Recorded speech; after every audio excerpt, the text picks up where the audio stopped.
பாண்டிச்சேரிலேருந்து துபாய்க்கு வந்து இன்னையோட கரெக்டாக பார்த்தீங்கன்னா 1 வருஷம் ஆயிடுச்சு. போன மார்ச் வந்து நம்ம ஊர் மாசிமகம் இருக்குல்ல, பாண்டிச்சேரி மாசிமகம் நடக்கும்ல, அந்த மாசிமகத்தை பார்த்துட்டு அன்றைக்கி நைட்டு வந்து ஃப்ளைட் எனக்கு கிளம்பி அடுத்த நாள் துபாய்க்கும் வந்துட்டேன்.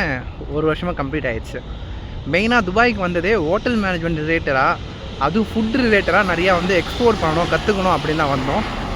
கற்றுக்கணான்னு கேட்டிங்கன்னா கொஞ்சம் ஃபுட்டு வந்து ஒரு 4-5 ஃபுட்டு வந்து ரொம்ப வந்து தரமான ஃபுட்டு இறக்குற பாண்டிச்சேரி வந்து இறக்குவோம். அது வந்து இப்போ ஊருக்கு வரும்போது தெரியும் அது என்ன ரேட்டுன்ட்டு. நான் அதை அப்போ சொல்கிறேன். ஊரில் நம்ம ஜாலியாக இருந்திருப்போம். ஈவன் வந்து ஒரு 8 ஹவர்ஸ் 9 ஹவர்ஸ் தூங்கியிருப்போம். நம்ம இஷ்டத்துக்கு ஏஞ்சிப்போம். அந்த தூக்கன்ற பேச்சுக்கே எங்கெல்லாம் இடம் இல்லை. பட் இருந்தாலும் அது வந்து நான் என்ஜாய் தான் பண்ணுறேன். ஓகே, அடுத்தடுத்து என்ன நான் எப்படி இருக்குன்னு பார்க்கலாம் அப்படின்னு போயிட்டுருக்கு. நான் என்ன சொல்கிறேன்னா, ஊரில் தேவையில்லாமல் இந்த ஊர் சுற்றி நிற்கிறானுங்களே, அடாவளி தன்னை பண்ணிக்கிட்டு குறைச்சி ஊற்றுனுக்கிறானுங்களே, அவனுங்களாம் கூட்டின்னு வந்து ஒரு 2 வருஷம் கூட்டின்னு வச்சுங்க. அதுக்கடுத்து ஊருக்கு வந்தோன்னா வாழை சுட்டின்னு கம்முன்னு இருப்பானுங்க. அந்த மாதிரி யாருன்னா தான் இந்த ரீலை வந்து அவங்க ஷேர் பண்ணிவிட்டு நம்ம சேனலை ஃபாலோ பண்ணிக்கோங்க.